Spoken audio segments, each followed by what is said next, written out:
Good morning, good afternoon, everyone. Welcome to Rare Conversations. Thank you all for joining today's chat, Sparking Change to Electrify Clean Energy Adoption. I'm Kevin Green, Vice President here at Rare. For those of you who've attended Rare Conversations in the past, thanks so much for coming back. If this is your first time joining us, this is a virtual series where we speak with leaders building a more sustainable world. Previous guests have included Rare champions Wendy Paulson and Paul Butler, author Heather White, Kiss the Ground founder Ryland Engelhart, and former president of Costa Rica Carlos Alvarado. You can check those out and all of our past Rare Conversations at rare.org/rare-conversations. Today, I'm honored to welcome Sarah Lazarovic, who is the Vice President for Communications and Creative Strategy at Rewiring America, where they are really laser focused on the mission to electrify American homes, businesses, and communities by, as they say, making it simple, measurable, and inevitable. Sarah is a writer, creative director, a marketing strategist extraordinaire. So she asked me to keep her intro brief, but I got to share just a few of her many accomplishments. Sarah has been a marketing and creative lead at a bunch of places like Pilot and Clean Prosperity, where she's worked on things like increasing support for carbon pricing and stronger climate policy, among lots of other stuff.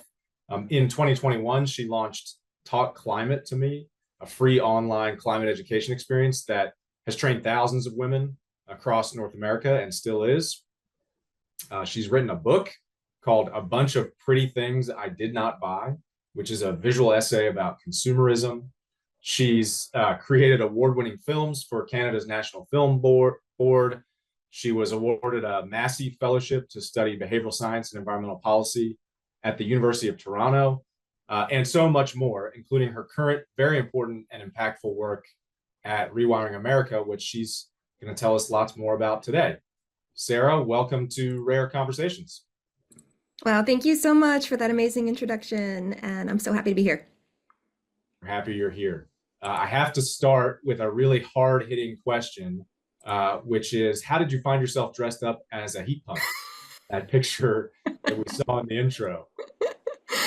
How did I find myself? I just woke up one day and there was a heat pump costume on me. This is so inspiring. I like the framing of the question.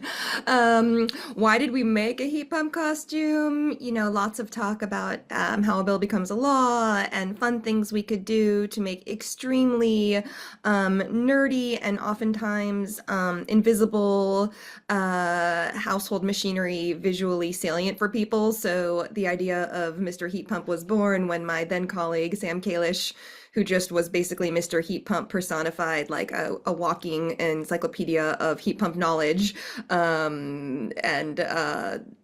no acting experience, I should say, decided to be Mr. Heat Pump, and we decided to go harangue people in Washington, D.C. And from then, Mr. Heat Pump just became a life force inhabited by anyone who would deign to wear the costume. So that's how, that's me wearing the costume in that photo from our Mr. Heat Pump Goes to Washington shoot. Well, folks in our audience who've been kicking around Rare for a while know that we're no stranger to mascots, but that's my first time seeing a heat pump mascot costume. So kudos for that one. And you're all, I guess you're all ready for Halloween. Okay, so let's start with the question we asked our audience about just a few minutes ago.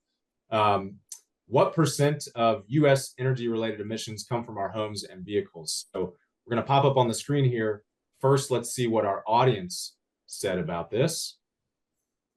Okay, so we have a relatively even split with a definite plurality at the 42%, but some guesses at 17, 26, and 53 as well. So don't keep us waiting any longer. How did our audience do? Wow, 45% success rate, and very close to that 42%, which is our guiding number. Do you want me to unpack it a bit for you? Sure, yeah. So you guys call this your guiding statistic, like the one number that matters most. So in our sort of in the ocean of climate data that we're all swimming in, why is this the most important number? And sort of like, I would say Rewiring America is almost reason for being, right? Sure, yeah. Well, 42 is, the meaning of life in in Douglas Adams novels. And it was actually the number that we arrived at when we did the calculation, I think 5 or 6 years ago. It does vary every year, but to unpack what this is, it is the percentage of energy related emissions that are accountable to the household. So that means essentially what we control as individuals in our homes. We, by thinking about what we drive, how we heat our homes, how we cook, together that all adds up to 42% of energy related emissions. And every year that number varies a little bit, but we decided to just run with 42% if it varies only by a few percentages in either direction, which it tends to. So roughly, a huge amount of leverage in this personal work towards reducing emissions in our spheres of influence. And so that's our guiding number because it's a thing that people ultimately have to do. These decisions to electrify are made by people, and so knowing that you have power over quite a large percentage of emissions is motivating. Yeah, amen. I mean, I think it's a number that probably surprises most people that it's maybe not our listeners here, but that it's so big and that we can make up such a significant contribution. And so Rewiring America is really it seems focused on addressing that particular number and driving it down through inspiring and enabling household choices to choose household appliances and vehicles that reduce that emissions. So can you tell us a little bit about the sort of campaigns that you all are running? Messaging obviously being really, really important in how we think about this move to electrification in households. So, when you all think about household electrification, what are some of the biggest barriers that you're addressing that can be addressed with the type of messaging that you're leading? Sure. Well, the first one is a key one that can be addressed with our messaging and our huge efforts to launch national and localized campaigns, and that's awareness by all sorts of metrics. The first one, ours from about 2.5 years ago, very few people know what electrification is. They might think it's, getting electricity in their homes or electrocuting things. And increasingly, we have to make people aware that what we mean by electrification is going electric, which seems to be more effective in the messaging thereof, which is to say, converting the gas machines in our homes, businesses, and communities to all electric ones. And so that's no small feat, making people understand that, helping people wrap their brains around the fact that essentially, we've all got 4, 5, 6 little fossil fuel plants in our homes, our gas stove, our furnace, and just coming to that, oh, hey, I actually have all these gas machines. I myself worked in climate for a number of years before I thought about the gas machines that power my home. So that's a huge awareness piece. It was at 27% when we did this research a couple of years ago. It's ticked a little bit upward, and it's really interesting. We've got some new data that shows when we prime people a little bit, they're like, oh yeah, I do know what that means, but it's only really with a little bit of priming that they're like, oh, I know what you mean by that now. And so really a huge piece of work just to help people understand what is meant by going electric. Some of the other things can be assuaged by a little bit of messaging, but they're really hard barriers, which is to say the math doesn't work out in lots of places in this country when it comes to electrification. So how can we work to message that to people to say that, the upfront cost may be higher in some places, but eventually this will bear out in all sorts of savings, be it, operating costs or home health or what have you. We are doing a ton of messaging work to understand how to speak to it across a whole bunch of categories, which are often not climate. So a lot of work to do some campaigns that focus on the things that actually motivate people to swap out these machines. My loose rubric for this is the 5 Cs, which is, cost, control, comfort, and a final one, which is community, the community benefit. So we've been doing a whole bunch of discrete campaign work around research and campaign work around testing these frames and seeing what best motivates people. And unsurprisingly, it's different strokes for different folks. For some people, it's always going to come down to cost. And we know at the very highest levels of our policy change, we have to make the cost make sense for people. But beyond that, it's all these other things like, not giving your children asthma because you have a gas stove or the ease of cleanliness or what have you. Thank you, Stephanie, for putting that in the chat. Yeah. Yeah, that's that's so interesting. We found similar things in our research, where, when you're talking about some of these high impact behaviors like the household electrification choices, and sort of asking people about those, if you start with the climate framing, you might get less enthusiasm than just sort of the thing itself, or some of these other C's like cost and control or independence. These other things can Yeah. be more motivating. Some of our research too. So that's interesting. Yeah, which is, I think climate is always a secondary concern. Like no one says like, hey, I don't want to help the climate. It's just that it's always a like the plus. Like bonus, it also helps the climate, or it's often second in the choice set. So, I need to save, but then also if it helps the climate, excellent. It's an additive bonus. That's redundant. Yeah, yeah. Well, that's a good, that just sort of a broader question, I think. I mean, among the many skill sets that you bring to Rewiring America, you have experience in behavioral science, in addition to all your creative skills. So I think it's interesting, like the way that you all are bringing some of those behavioral science tools to Rewiring America's work. You all recently tested some behavioral informed messaging to see what you could learn about how to increase confidence and improve decision making about these things, and published a really helpful report, Big Little Buys, which I recommend all the listeners here checking out. Can you explain for the audience, what sort of messaging did you test? Why was that specific messaging important? And what were some of the big takeaways for messaging that you all highlight really well in the report? Sure. And thanks very much for that generous nod. I like to say I'm an armchair behavioral scientist, which is to say I have just enough knowledge to be completely dangerous. So I always consult or hire folks who can help me with this. But at heart, I really believe in the behavioral tools we need to leverage to make this more sticky for people, because right now, electrification is really confusing, there's not enough awareness, and it's really frictionful. So what I wanted to undertake with this guide and the brilliant partners we worked with to execute it was just a recontextualizing of what our high leverage actions are. Because I think, people always say, put me in coach, give me something to do, and we give them solutions that are really asymmetric to the problem. So, it's like get a paper straw, or, voting. Yeah. Voting is great, but you do that once in a while, and the rest of the time you're just sort of like, what should I do? And why I came to Rewiring America and electrification as a key climate solution, and so many others did too, is that 42%. It's like, of course, systems have to change. Of course, we need to rework huge policy interventions to make this feasible for people. But also as humans, there are many things that we not only can, but have to do to make this happen. Like ultimately we have to swap out these machines, and we have to make some lifestyle choices. So what are the heuristics that would help people do that? And behavioral science gives us lots of tools. We have to make this normative, but we also have to make it easier. And what does a heuristic do but make it really sticky and easy to wrap your brain around? And people have said reduce, reuse, recycle for many, many, many years. It's not a bad phrase, but we know recycling just doesn't materially bring emissions down.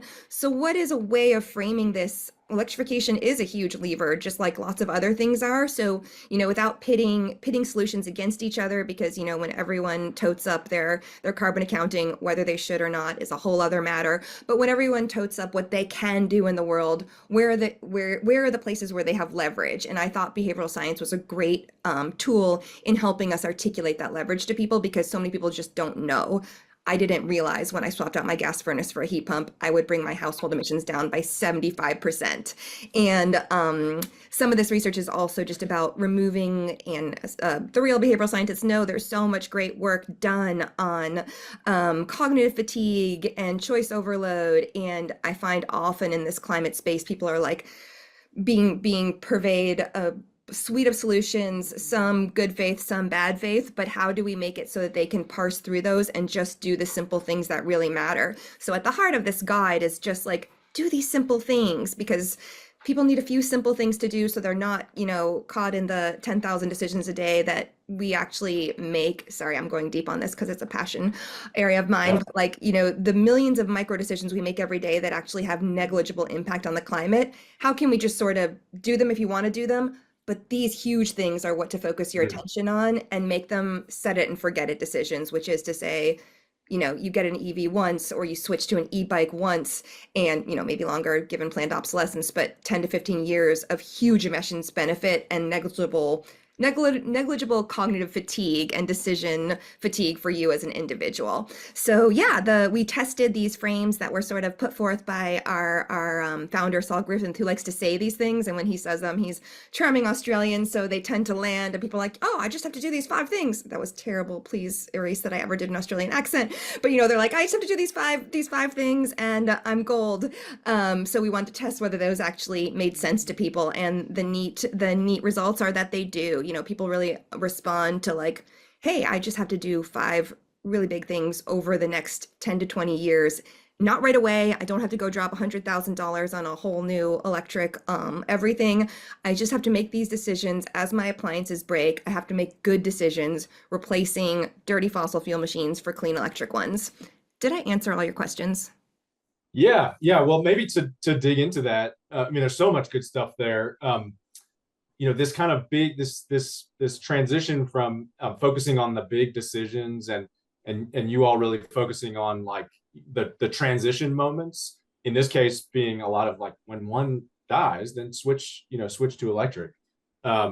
Which I think, I mean, there's so much good reasoning behind that. I saw a little exchange. You did a LinkedIn post about this event, and I saw a great little exchange that you had with someone on there. I think a journalist who asked about the sort of when it dies electrify framing, suggesting that it's hard to do that because when your appliance dies, you usually need one right away, particularly if it's involved in heating your home or something.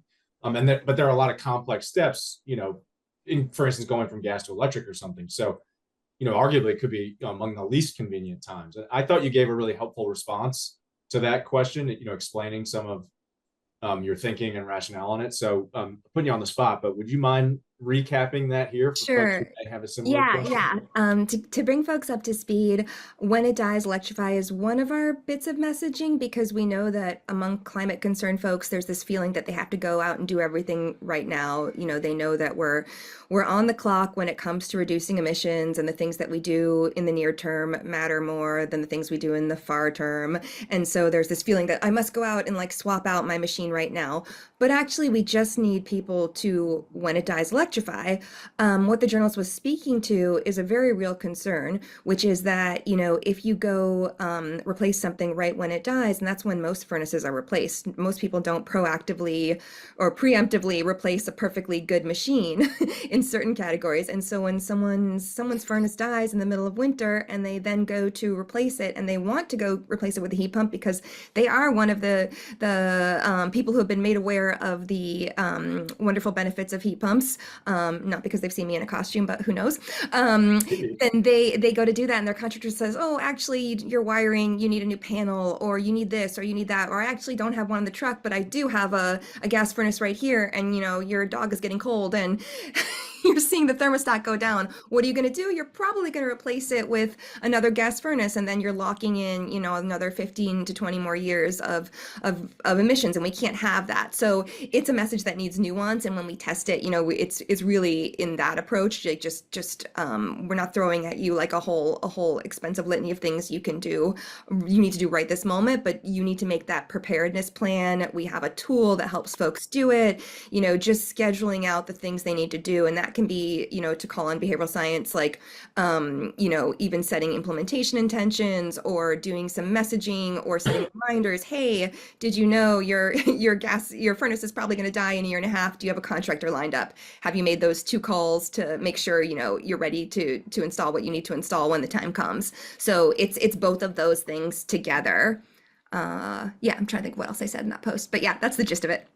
Yeah, I mean, that's one of the things that I really love and admire about what Rewiring America is focusing on is we know from the behavioral science side that sort of one of the more reliable, I guess, insights is that, planning and commitments and intentions, those things really work. And so to the extent that we can support people in just sort of making plans and putting pieces in place and even commitments, people really want to stick to them. And so that those kinds of things I think can go a long way. Yeah, could not agree more.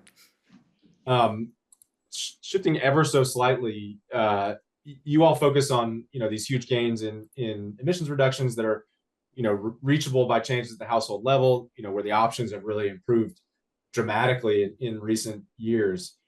How do you all think about this in conjunction with, big policy shifts like in the US, the Inflation Reduction Act that, provide incentives for some of these choices for homeowners? Do you all think about your work as a complement to these policy wins, a substitute for lack of policy, or something else? And I guess more generally, how should we be thinking about the relationship between big sweeping policy change and the type of change that Rewiring America and Rare are both talking about, which is lots and lots of diffuse change at the household and community level? I love this question. We actually Rewiring America began as a policy shop. Some of the actual Mr. Heat Pump, I think, didn't sleep for months on end when he was working to help create some of the home electrification policy in the Inflation Reduction Act. Well, that's And good that was advertising for heat pumps. It works 24 hours a day. There you go. Heat pumps always hot and cold, and really good at helping write great policy. The Inflation Reduction Act is huge, and it's catalytic when you think about the amazing amounts of monies available to households to do this work.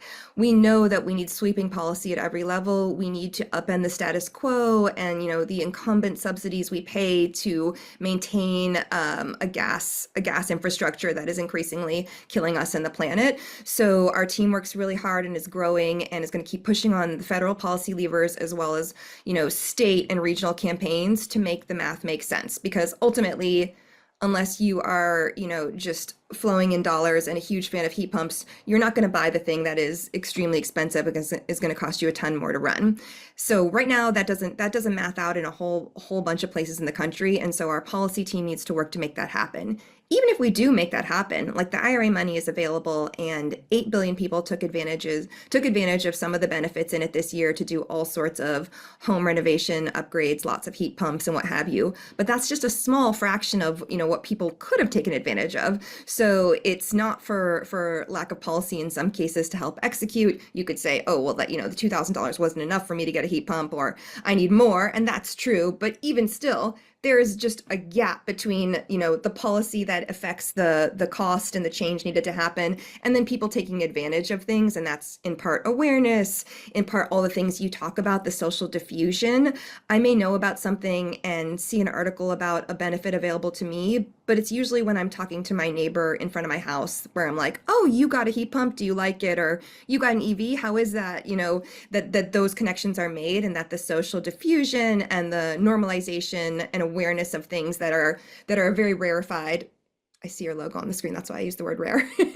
That are very, very esoteric to lots of people, comes to bear. So you need the toggle between back and forth. And hopefully in doing so, you create a feedback loop.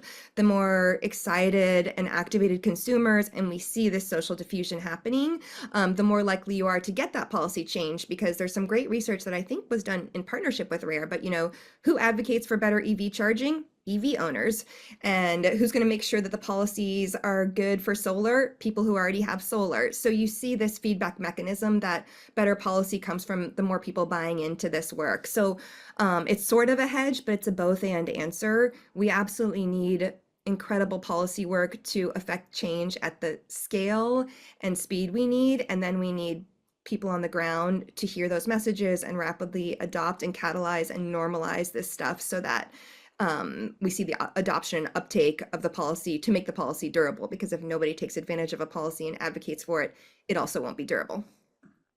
Yeah, I love the way that you framed it as a feedback loop, where so much of the conversation, you will notice that in the way I asked the question, I tried not to present it as sort of this countervailing, forces, because that's so much what we deal with, but really thinking about it in terms of this feedback loop.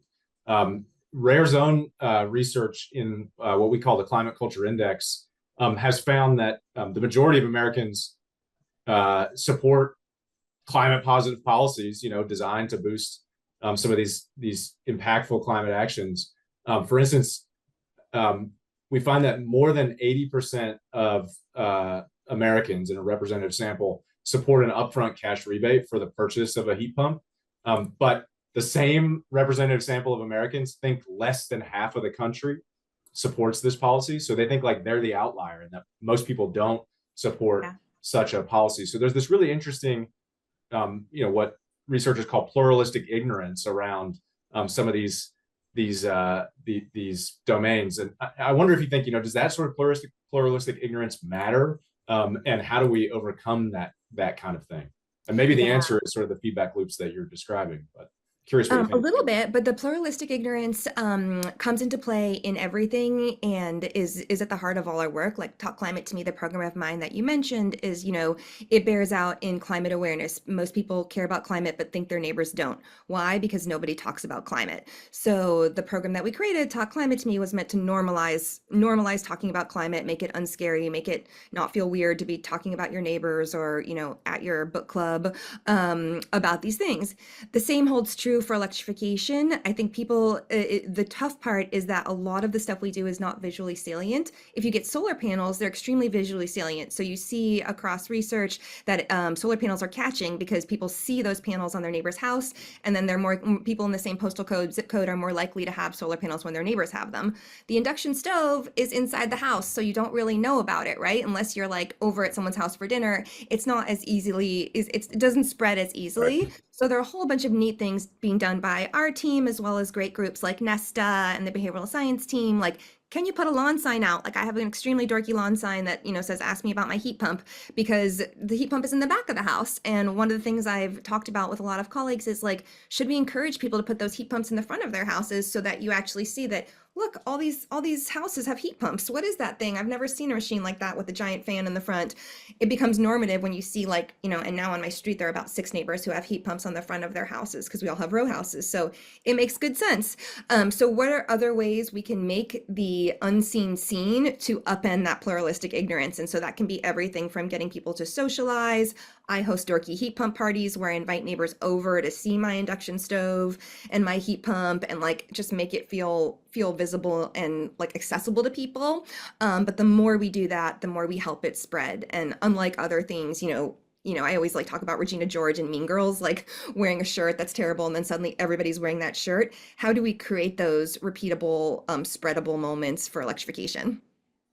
I love that. That was making me think of, as you were talking, I mentioned our climate culture index, which is sort of broadly a research initiative to understand American state of mind relative to climate friendly behaviors, because we know from psychological research, some of the beliefs that tend to predict behavior change. So, if we can understand what the state of mind is on some of those core beliefs, we can help think about what beliefs need to change, where do we need to focus our efforts to really motivate behavior adoption, and then be able to assess, where are people at, on the spectrum toward adoption. And we know some of this is important because, one of the leading indicators that you were just describing of whether someone will adopt one of these behaviors is whether they think others are adopting it. How normal is it amongst their peers? And one thing that we're finding, particularly in our latest round, which we dropped the link in the chat here, is Americans' intention to do some things like drive an electric vehicle, install heat pumps, install solar panels, are at lower levels, in some cases statistically significant lower levels than just 3 years ago. So, I'm curious if you have any thoughts about what's driving this. Are you all finding similar trends, or is this an outlier? And then specific to some of what you were just describing, what are other ways that you all think about how to use our social nature, or our herd behavior to help normalize these electrification choices? Yeah, I saw and I went deep because obviously didn't love the looks of that. I think there are a couple of things at play. What's super interesting in your climate culture index, I was looking at which are the things that are sort of like what we call gateway electrification, the things that are sort of like sexier that people get excited about, which is to say like upgrading your kitchen and getting a shiny new stove or an EV, probably a different category than say your heat pump water heater, which is some might say very sexy, but other people like just give me hot water. And so what's interesting is the flipping in the study. 5% of people, 7% of people report consideration of installing a heat pump, but 25% have actually reported adoption. EVs, we see them becoming increasingly polarized. And my question is whether whereas like 36 considered it, but only 6% have reported adoption. How is the narrative being hijacked by parties who are trying to present something as other, and how does that permeate? What scares me is that shows a permeation in the culture, when in fact, like if you look at the EV adoption curve, people say that the EV, you read all these breathless stories about like EV adoption is slowing down, but we're going to sell, I think, something on the order of 1/5 of cars sold globally will be either EVs or plug-in hybrids this year.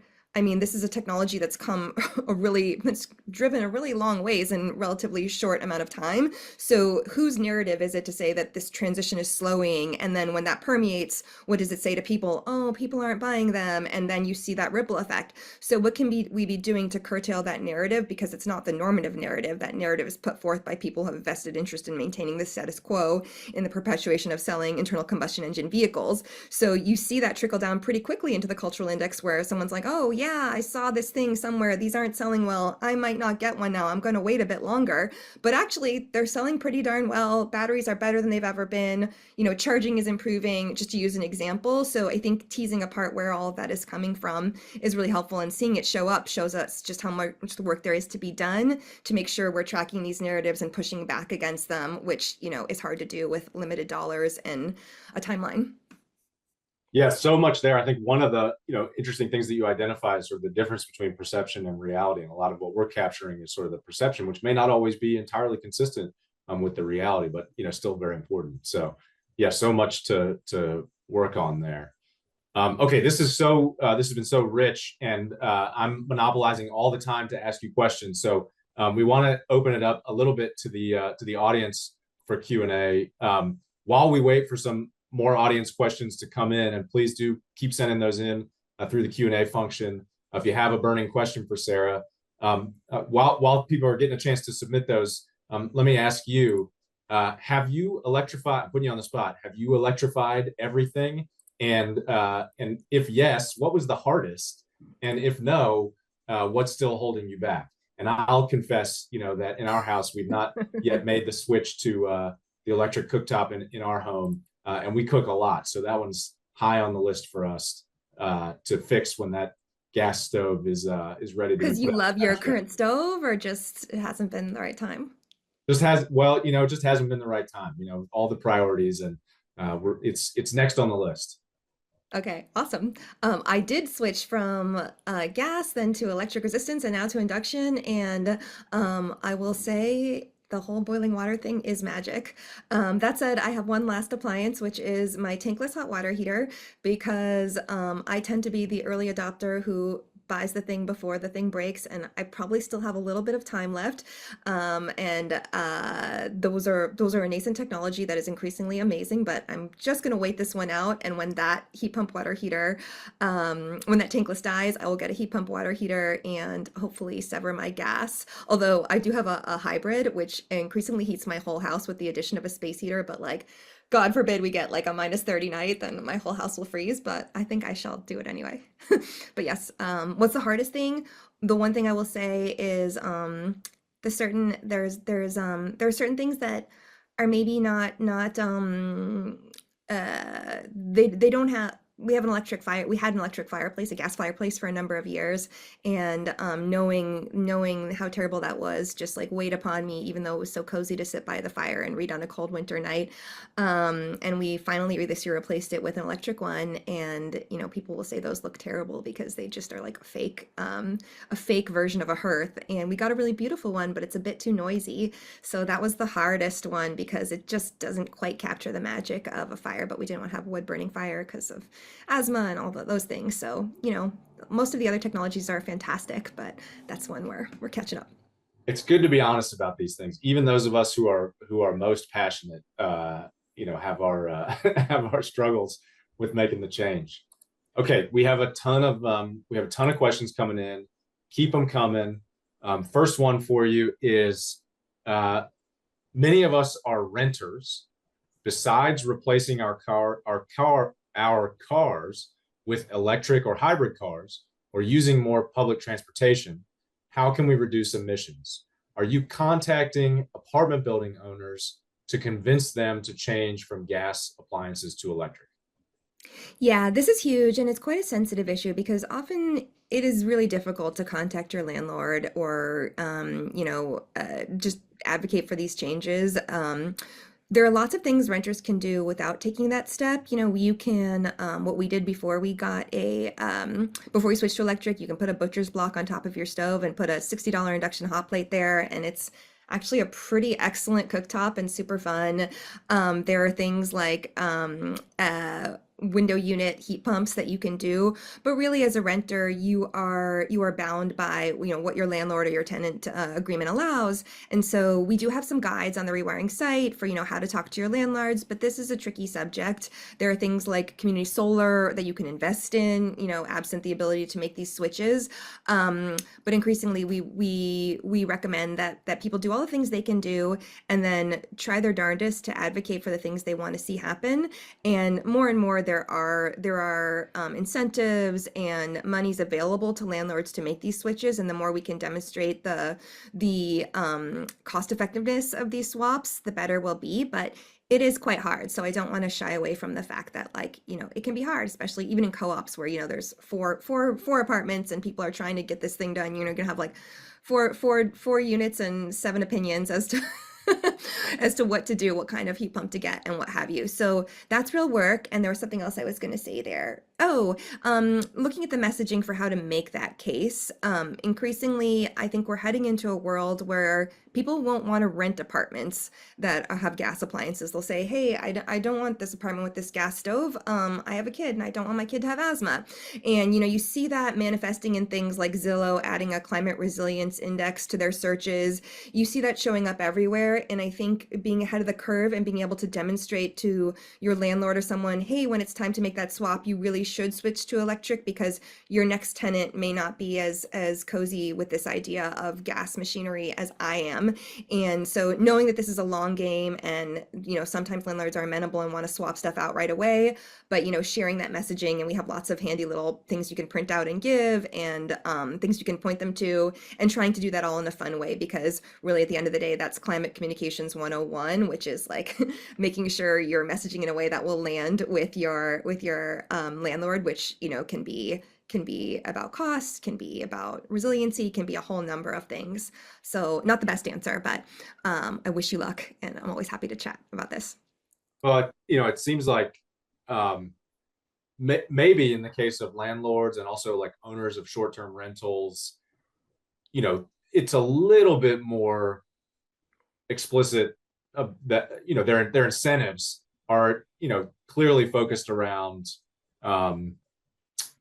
financial incentives and making the best profit they can from their owned assets. And so I think the ability to sort of harvest this consumer demand aspect that you're talking about in Zillow and things like that, can be really powerful, hopefully, with I owners think who need to super be. powerful. And then one other thing I do just want to say is also very mindful of like not giving landlords an opportunity to renovict and make all these fancy additions as a way of raising prices or doing untoward things. So just being really careful about how you message that. And but yes, agree. Yeah, yeah. Okay. How do you differentiate the messaging in a space that's already inundated with opposition messaging from oil and gas, for example? So you touched on this a bit in terms of competing narratives. How do you all think about standing out uh, in the context of opposition messaging? Yeah, I mean, broadly, we are trying to help people embrace a better world. The Climate 101 messaging is saving the planet is about everything you love. And that means upending the status quo, which can be tough for some people. And in places where the incumbents are just drilling home, no pun intended, totally pun intended, messages about, keeping things the way they are, that is real work, not to be ignored or devalued, because figuring out how to show up in a place where we've always done things this way, we have pulled oil out of the ground for hundreds of years, and the systems are what they are to protect you, is a really hard message to come up against. We are selling a better story. We do have a better product. electric machines are going to be what we do going forward. Like, the benefits are myriad, and it's a win-win-win across everything from increasingly reduced costs to better health. We cannot afford the health implications of burning gas in our homes anymore. And I am not blindly optimistic, but confidently optimistic that despite how hard this feels right now, we are at the last gasps of dealing with a status quo that is in fact very brittle. And it's brittle because people see that these things are crumbling, and they know that people are seeing a better way, and they're just going to want these better things. Climate aside, you're going to want the induction stove that is actually much nicer to cook on, doesn't heat your house up in the middle of summer, doesn't give your child asthma, boils water in 90 seconds. And at a certain point, we S curve it, and we see this catalytic action when people are like, why would I do this other thing? Like, and I think the value is in helping people see the beauty of this shared future, and also showing the practicality. Like, do you want to drive to the gas station and fill up your car, at 11 o'clock because it has no gas? Or do you want to be able to charge in your apartment building or your garage?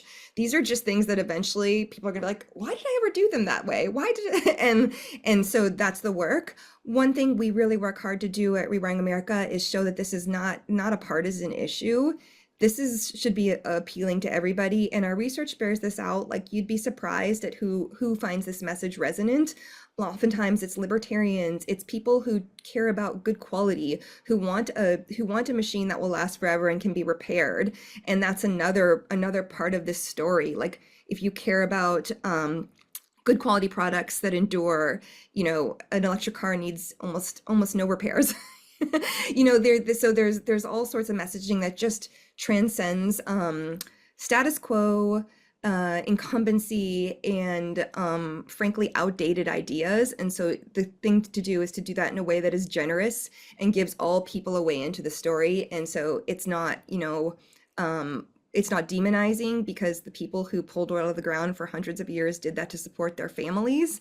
And it's thank you, thank you for, giving us warm homes, but now we have a better solution. And how can we bring everybody into the story of this better solution? Which is not to be a little like, naive to the fact that there's going to be millions of dollars spent, and there have been billions spent waging this battle, but we just have to persist in telling the better story and showing people how awesome this electric future can be. Amazing. I love the optimism of that. And you talked about sort of a lot of social change occurs along an S curve or a logarithmic function, where we're sort of sitting in this equilibrium, and then there's a jolt and a lot of change happens at once, and you kind of wind up in a new equilibrium. So love the way that you are thinking about that. To some of your last point there, on the opportunities involved, we have a question related to a new report that you all have put out on a great report on the electrification opportunity economy, and the new jobs that represents over, I think, the next decade. So we have a question about sort of, do those represent jobs transitioning from, old jobs to new things related to electrification, or is that over and above? But maybe just more broadly, can you this is a bit of a pivot, but can you talk about the electrification opportunity economy and what those new jobs represent? Yeah, that's a great report by my colleague Alexandria. And, unsurprisingly, the more electrification, the more things we electrify, the more jobs we will need, or the more jobs. Yeah. We have a huge and ambitious undertaking, and we don't have the workforce we need to do it. The report is about the fact we need those to be high road jobs that, guarantee quality of life for people. And in so doing, we will create meaningful community benefit, insofar as these are jobs that can't be outsourced. We will need installers of all kinds. We will need electricians. And it's something on the order of, oh my God, I should pull up the report here, but like hundreds of thousands of jobs to put these machines in. And I think that's compelling to people when they think about their children, when they think about an increasingly automated future. I mean, someone still has to put the heat pump in the home. These are good jobs. And the neat thing about them is you see the benefit that they pour back into the community. I can't find the question here, so I want to make sure I'm answering it fully. But Just yeah. yeah. Well, I'll add to it that well, Rare has some work on working with marginalized communities in places like Boston, to train under and unemployed residents in solar installation. And I think what's really interesting is sort of what you identify as the opportunity to solve a couple of problems at once, which is a jobs problem and a shortage of workers specifically in these industries like the solar industry. So some win-win opportunities there. Yeah, for sure. Okay. On the sort of continue on the retail supplier side, we have a question. Can you speak to some of the challenges on the supplier installer side in terms of providing electric options as a first best choice and changing that culture? Yeah, we're working really hard to do that in a bunch of ways. To the conversation that we've had thus far, there's a signal that needs to materialize on the part of people who do this work. We need people to hand raise to say, I want a heat pump. I was on an earlier call today saying, like, one of the things I heard from a counterpart at Efficiency Maine a couple years ago is like, yes, we need these, policy tools, but we also just need the person calling up 7 contractors in their neighborhood and saying, do you have heat pumps? Because that demand signal is necessary for people to pivot their businesses. Because as we know, like a business is a hard built thing, and you're not gonna, pivot on the fickle nature of maybe demand is one way this time. There's a little bit of retraining that needs to happen. There are distributor relationships to navigate. There's the callbacks and, the maintenance of these new machines. And so for a contractor to do this, there has to be a real and consistent and durable demand signal. How do we talk about that? How do we work on that? We're working to build contractor marketplaces where, you have networks of trusted contractors who you can call for good advice and not walk out of the door with a gas furnace instead of a heat pump.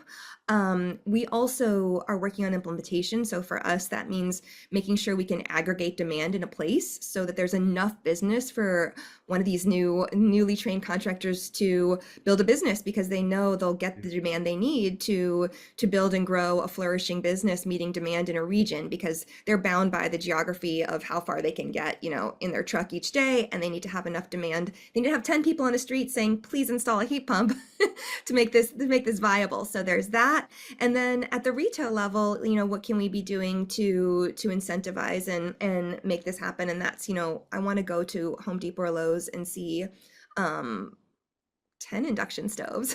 I don't want to have to go to the back of a store to find the electric option. I want those to be salient. Yeah. And then I think, once we level the decks a bit, let's let these electric machines compete, and we'll see on price and on all the other categories they do. So making them available in the showroom in places where people can touch and feel and experience them will do a lot of the work too. Did I answer your whole question? I feel like there's something else there. Yeah, I think so. I've got one here that is right in your wheelhouse. I'm a communications consultant with a lot of climate-focused clients. What advice would you give me, and I take this to be sort of general advice, about creating messaging for the public about their role in reducing pollution and protecting people and nature? I mean, that's a great question. I have a guide for you. Yeah. I mean, I think it really depends on what part of the climate communications pie you are serving up.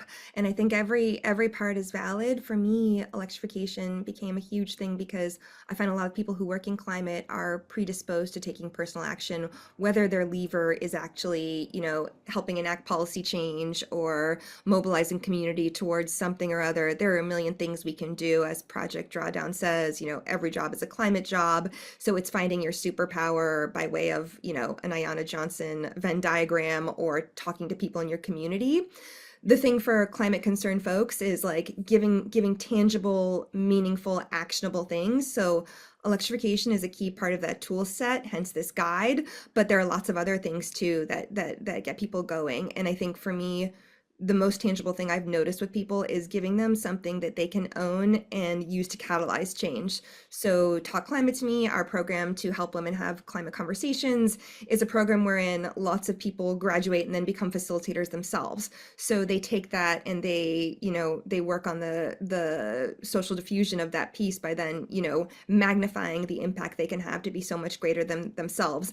And then that returns to the very idea of like systems meeting individuals, because the individual individual's power is great, but the individual's power to ripple or, create a wave of change is magnified. And the joy and efficacy you feel when you help someone do that thing is really like of compounding benefit and just makes you want to do more. So I think from a broad climate communications perspective, that's just like true of everything, and finding the way in for each person, what motivates them in their particular sphere of climate interest to do the thing, working with that to find a way for them to catalyze greater change. For me, I know that like getting more than a dozen of my neighbors to install heat pumps is probably like the most important thing I've ever done.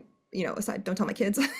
Having kids was great too, but like what like that's a lot of emissions that we've curtailed together. And by simply like inviting people over for a drink and a conversation about heat pumps, catalyzing that was really powerful. Yeah, that's awesome. Thanks for sharing. Here's one. How do you ease the all or nothing mindset about electrification? For example, if I switch from a natural gas furnace to electric heat pumps, but the electrical grid I'm connected to is still powered by fossil fuels and I can't afford solar panels, am I really making a difference or just creating more demand for dirty electricity? I think this points to the broader question of electrical appliances still create emissions. So how do we think about that in the context of this overall question of climate? Yeah, and that's a really interesting thing to bring up because it's often come up, it often is brought up by the part of people who are on the side of the opposition and saying, like bad actors perpetuating this idea. It's a good faith question here. Thank you for asking it. What I say is the grid may be dirty where you are now, but in a couple of years that grid's going to be clean. And you're if you don't electrify, you're still going to have dirty fossil fuel machines. We need both the supply side and the demand side to be working together to do this as fast and as efficiently as possible.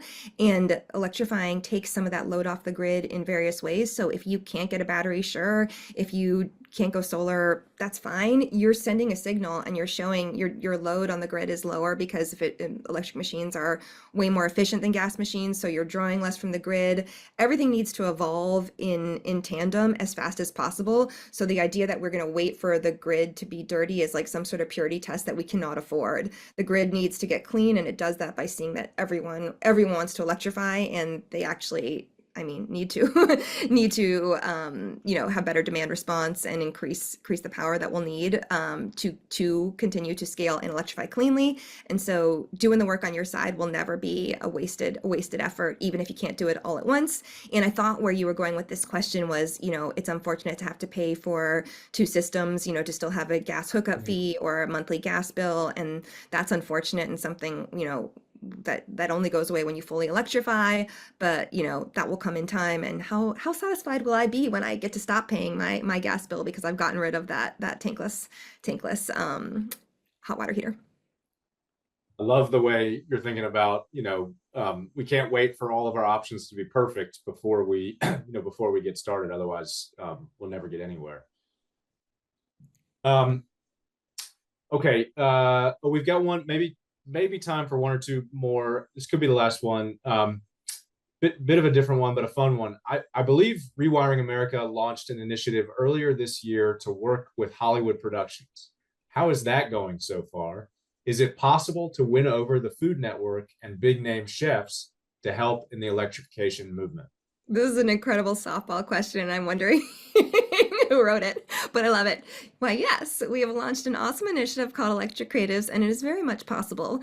To give you all the lay of the land, Electric Creatives is our bid to normalize electric machines at a scale unseen, well, totally seen, by making it normative in creative culture, which is to say getting fancy chefs to cook on induction stoves, which we actually know are superior, which is making sure electric machines show up in productions of all kinds. Rare does a ton of incredible work here on scripted shows and with research to show the efficacy of this work. And we are just getting started on the helping make this more accessible for showrunners, producers, everybody. And it took a little while to get it going, but now it's really like snowballing thanks to the work of my colleague Brock and so many others. And when you see it show up, it takes a bit of time because the show gets shot a year before it goes to air. So I think in very short order we're going to start seeing better electric cooking across a lot of unscripted shows,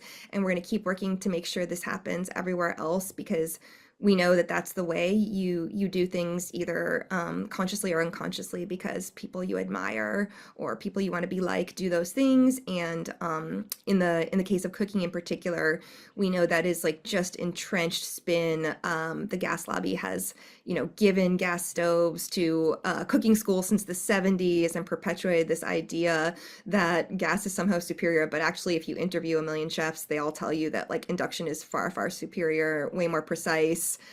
Everything is just better. So like, I think again, it's that kind of like the status quo is brittle, and like it just takes a few times of cooking on an induction stove to be like, oh my gosh, what was I doing?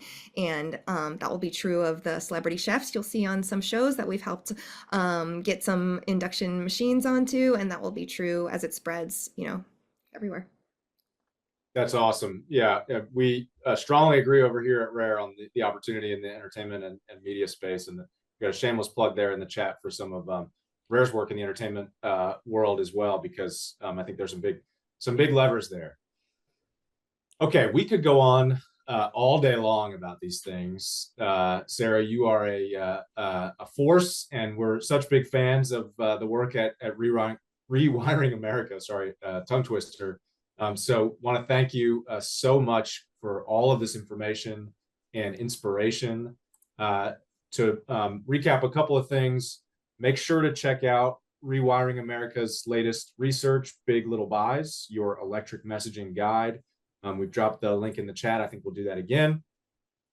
And make sure to see Rare's research, Measuring Americans' Mindsets about Climate Actions, the Climate Culture Index. Also dropping that link again in the chat. Make sure to follow us on social media and sign up for Rare's newsletter so you don't miss any future Rare conversations. They're all as fun and exciting as this. And so most importantly, thanks again, Sarah. This has been a lot of fun, very inspiring and informative, and we're really grateful for all the work that you're doing over at Rewiring America, and we're big fans. Thank you so much, and we're huge fans of Rare too, so Mutual Appreciation Society. And thank you everyone for coming, and please check out all our resources as well.